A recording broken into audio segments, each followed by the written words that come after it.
My name is David Walsh. I'm from Boston, Massachusetts.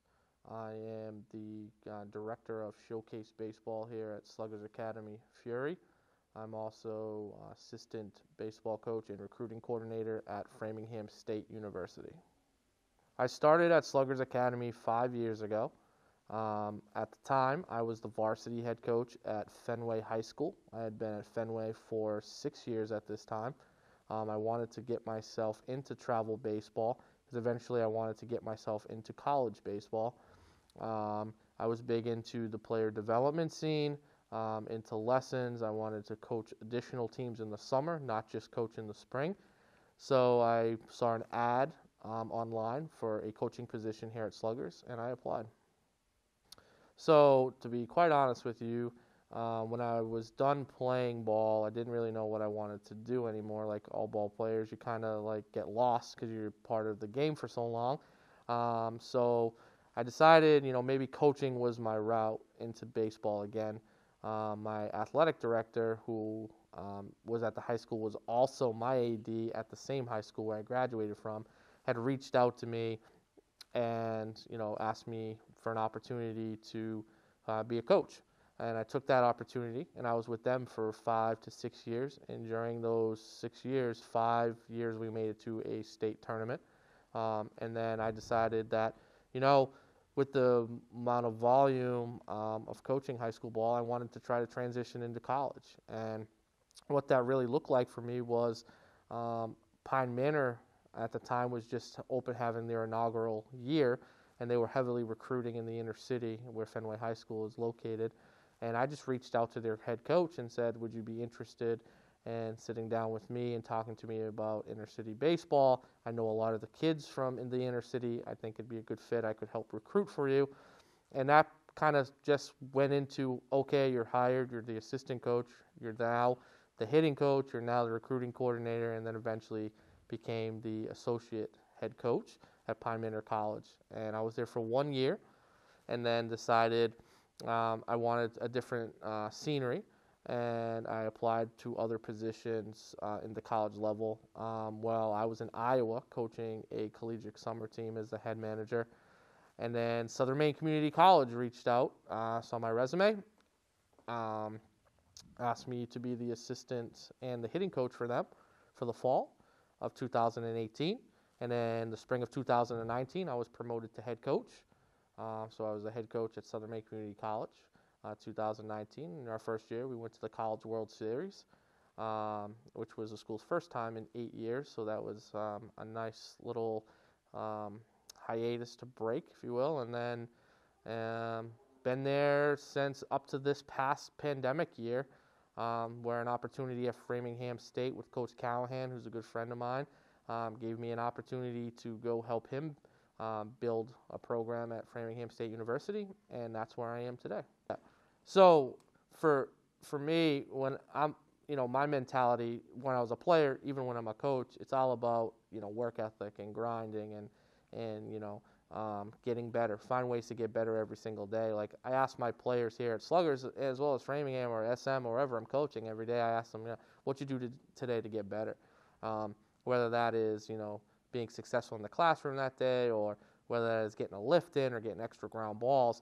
It's the same mentality I have as a coach and an employee here at Sluggers. I always want to make sure I did something to get myself better, but not just myself, but other people around me to be better.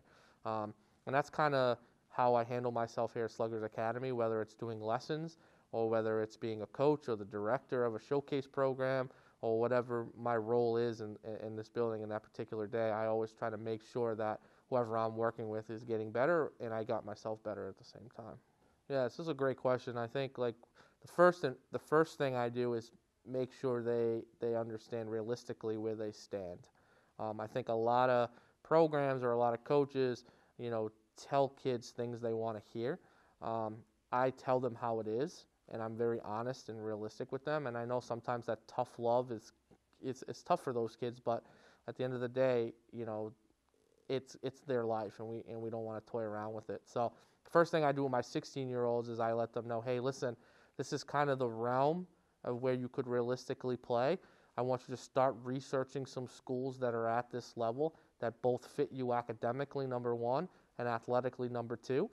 And then we start researching that list together when they come back to me with about 5 or 6 schools. And then we'll start talking about showcases that I want them to attend. We do all the Firecracker events. I'm a big believer in what Mark Cook and what Firecracker does in terms of getting kids showcased and having the college coaches around all summer long to get those kids, opportunity to play in front of those college coaches for the whole summer is huge for us. It also allows our 16Us to our 18Us to see the kind of competition, because if you're a showcase level team, realistically you're on the fringe of potentially playing college baseball. So what does that look like? So going up and facing that competition on a daily basis in the summertime is huge, because it also helps with that reality checkpoint as well for these kids. For me personally, I haven't changed in the sense of like who I am. Like I said, I try to find ways to get better through this pandemic year. Like, for example, I got my master's during this pandemic year in management and leadership. I did an online course. But for terms of Sluggers and what we did here, yeah, we kind of got shut down early like everybody else. And we had to find ways to reach out to kids to make sure like they were still getting better and to try to find a way to keep some sort of normalcy with them. So some of the things we did virtual lessons. With these kids. We did group team lessons as well. I did countless hitting lessons via Zoom with all different age groups from Sluggers Academy. We also had our pitching guy, Kobe Mitchell, do pitching lessons. We also, had a strength and conditioning day. Like, guys would get on Zoom calls and get their workouts in. So we tried to keep the same routine that they were used to during this pandemic year. As much as we could. And with technology nowadays, we were able to do that. So we never, we missed a beat in the terms of like capacity changes and being face-to-face, but in terms of our development and staying in contact with our families and our players, like we were right on point, nothing changed. So the biggest group of kids that I feel for, they're the juniors that are now seniors that are graduating. They missed their whole junior year, and, they didn't get the opportunity to show themselves to college coaches or even their high school coaches if they were trying to make varsity at that time. And, COVID changed college recruiting, the way college recruiting is done, because you have a lot of kids that were set to graduate now get their year back, and now they're setting up for a grad year, which, may not have been the anticipation in the beginning. So college rosters, unfortunately, at some levels, or most levels, I should say, are kind of being backed up. And that's hard for a kid who's graduating this year as an incoming freshman, going into a program potentially with trying to fight 50, 60 guys to get on a 35, 40-man roster because of COVID. And, I can tell you right now, and including freshmen as well, right? So if you're a freshman in college during your COVID year, you've also got your year back. So you're a sophomore this year academically, but as an athlete, you're a freshman still. So you still have 4 years of eligibility. So rosters are being, compacted. And because of that, some quality athletes that could play at the next level are being shut out because of it. So what we tell some of our kids here, because we like I said, we have, as of right now, we have 7 committed guys to go play at a college program next year. But we also have 3 or 4 guys that, because of COVID, didn't get all the looks that, in my opinion, they deserved. Or I should say rosters were already filled. So we have kids that we're encouraging that still want the opportunity to try to play, to go try to walk on. And, some of these programs that I'm pretty familiar with, that I know these kids are going to attend academically, that I just tell them, hey, listen, you go in there and do X, Y, and Z and leave everything out on the table, then that's all you can do. And there's always that opportunity that, if you don't make it, maybe there's a club team you can continue to play, and then continue to work hard, continue to train, come back to us. We'll train you some more. We'll get you the hitting you need, the fielding you need. Go back out the following year, try out again, try to walk on again. And we also try to encourage kids, we got to find a program for you that's the best fit academically, number one, because student comes before the word athlete, and, you make a living off your degree. We try to encourage kids academically. Let's find the fit, and then let's find the baseball fit on top of that if there is one. So we just try to stay the course with these guys, keep pushing through, keep grinding, keep working, and maybe there'll be a roster spot that opens up, or maybe because you got overlooked and you walk in there, maybe someone that they recruited, you end up beating out. So social media is absolutely huge in the process for college recruiting. I can speak personally. I'm a big advocate of getting video from players, especially out of state. I love to recruit in state, but I also love to recruit out of state. I'm a big believer in not really discriminating against players from other parts of the country. If you're a fit for Framingham State University, then I'm going to go find you. So video is huge. Player profiles are huge. Going to these showcase events like Firecracker puts on is absolutely huge. It gives you a chance to show your talents in front of college coaches that are there specifically for recruiting reasons. But social media has been huge for me as a recruiter, and I'm sure for other coaches as well. In state, I can get in the car and go wherever I want. But if you're an out-of-state guy, I can sit in my office, check out your video, and see if you're fit, and then I can start that dialogue with you. So social media is very impactful in the college recruiting process. Firecracker Sports, is special because it caters to a lot of things for the kids. Like, the kids get a lot out of it, and the college coaches get a lot out of it. Like, what other events really, in my mind, that you can go to that are relatively local that will host 100+ kids at a showcase from all over. Then you go to stay for the weekend, and you get to watch 20+ teams in the 18U, 17U, 16U group, if not more. You're talking, you get the chance to keep your eyes on hundreds of kids over a weekend for the whole entire summer. Multiply that by 5-6 tournaments.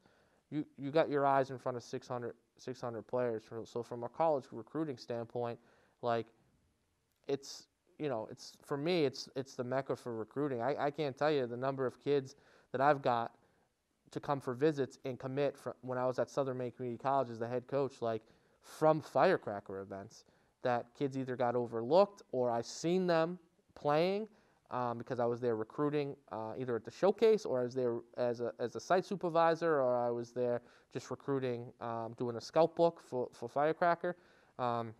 So Firecracker is very special to me. It's been special to my programs. It's been one of the foundations for my recruiting for my programs. It's going to continue to be, even though I'm at Framingham State University now. I will be at all 5 events this summer, recruiting as a Framingham State coach, as well as bringing my teams there as the director of showcase here at Sluggers Academy. It's important because it tells me, number one, that the kid is invested. The kid has gone out. He's attending these showcases. He cares about his numbers that college coaches look for. He cares about getting that video on there, showing his skills, showing his abilities, and that he's attending these events. And when kids are attending these events and they're doing the extra to showcase themselves, then they're dedicated and they're being real. Like, they want to be a college baseball player. And so that's very important. If you're a player, I strongly suggest you get a player profile. Get some video up there, get some metrics, get your information on there, and then just keep adding, keep updating video, keep showing your ability to grow and get better each time you step on the field or when you're in training sessions. That's huge. Yeah. So if you're attending Firecracker tournaments and your ambition is to be a college baseball player, number one, you should attend the showcases. The showcases get you up close and personal with the college coaches, get you the opportunity to actually work with the college coach. Me, myself, I generally, when I do the events at Firecracker, Mark Cook has me do the infield portion. So if you're an infielder, you'll get to work closely with me. you'll get to see kind of some of the college infield drills that we do with our teams at Framingham State University, and kind of get that feel and get to see what it's like to do a college drill or be around a college coach, hear a college coach talk. So that's number one. Showcases are huge. Teams should definitely join the showcase. If you're a director of a program or you have a team and your goal is to get your players exposed, then you got to join Firecracker tournaments. You're going to get maximum value in terms of games guaranteed, in terms of the number of coaches that will be at your field, scouting your players, recruiting your players. You'll be doing your players a service by putting them in front of these coaches at these events.